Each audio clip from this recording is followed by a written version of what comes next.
Então, pessoal, a primeira questão, fala assim. A proclamação da República aconteceu no dia 15 de novembro de 1889 e foi resultado de uma articulação entre militares e civis insatisfeitos com a monarquia. Havia insatisfação entre os militares, com salários e com a carreira, além de eles exigirem o direito de manifestar suas posições políticas. Abre parênteses, algo que tinha sido proibido pela monarquia. Fecha parênteses.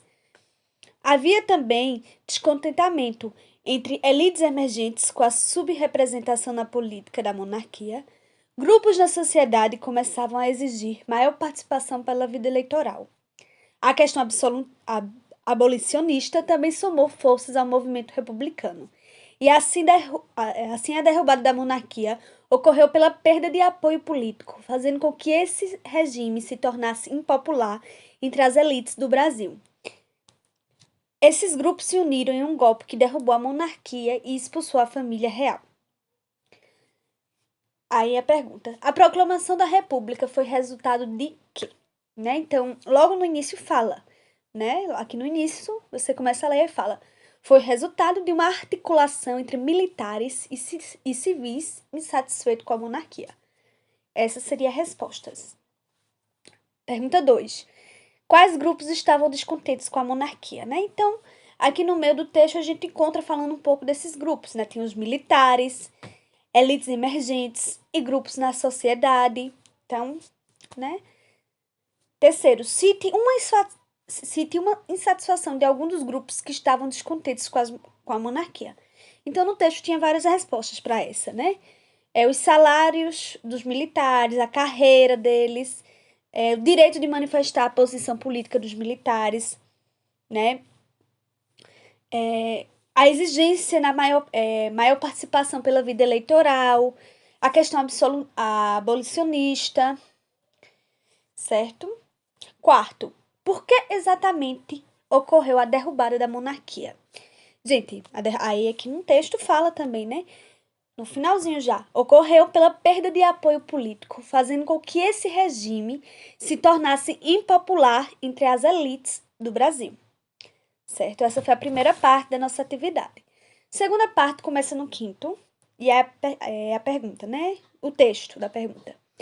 A Primeira República foi iniciada com a proclamação da República. Também foi denominado pelos historiadores de República Oligárquica, República dos Coronéis ou República do Café com Leite. O primeiro presidente da dita Primeira República foi Marechal Deodoro da Fonseca e o último, Washington Luiz. Durante este período, os países esteve regido pela Constituição promulgada em 1891. A Carta Magna estabelecia o regime presidencialista. O voto aos maiores de 21 anos, liberdade de culto, obrigatoriedade do casamento civil, entre outras medidas. Pergunta: sendo assim, quando se deu início à Primeira República? A resposta está logo no início, A Primeira República foi iniciada com a proclamação da República. O sexto: qual foi o primeiro presidente da Primeira República? Logo no meio do texto tem dizendo, Marechal Deodoro da Fonseca. Sétimo: o que estabelecia na Carta Magna? Então, no fim do texto fala: estabelecia o regime presidencialista, o voto aos maiores de 21 anos, liberdade de culto, obrigatoriedade do casamento civil, entre outras medidas. Oitavo, A Primeira República se caracteriza por um período conturbado da história do Brasil. O novo regime não consegue satisfazer os sonhos dos mais humildes, e guerras como a Guerra de Canudos e Contestados são travadas, deixando milhares de mortos. Também foram registrados conflitos nas grandes cidades, como a Revolta da Vacina ou a Revolta da Chibata. A elite política e econômica garantia sua permanência no poder através de eleições fraudulentas e troca de favores. A economia depende do café, tentava se diversificar com uma incipiente industrialização. Como era feito a política e a economia nesse período? É a pergunta. Alternativa A: através de eleições honestas. Alternativa B: através de decisão do rei. Alternativa C: através de eleições fraudulentas e trocas de favores. Isso aqui fala já no fim do textinho. A elite política e econômica garantia sua permanência no poder através de eleições fraudulentas e troca de favores. Ou seja, a resposta certa seria a C. E aí a gente vai para a última atividade, né? Da última parte da atividade. O nono começa.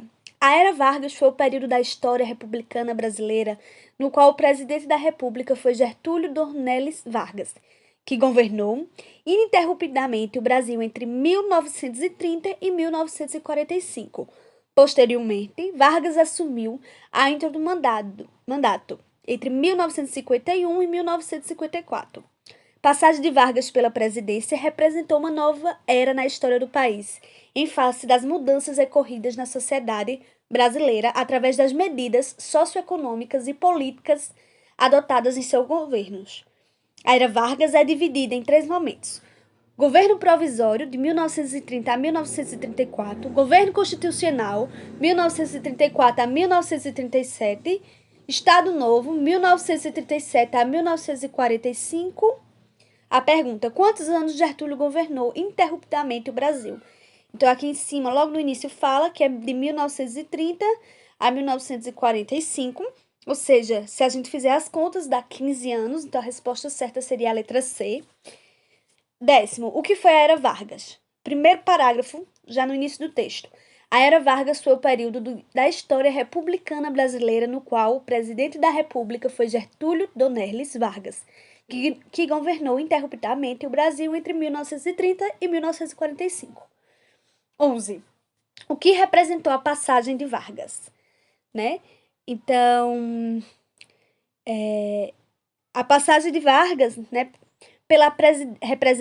representou uma nova era na história do país, em face das suas mudanças ocorridas na sociedade brasileira, através de medidas socioeconômicas e políticas adotadas em seus governos. Essa seria a resposta, no meio do texto. E para finalizar, qual foi o momento do governo de Getúlio que ocorreu entre 1934 e 1937? No final do texto, a gente tem aqui, ó, governo constitucional, de 1934 até 1937. Então, gente, é isso. Corrijam, tá? Beijos.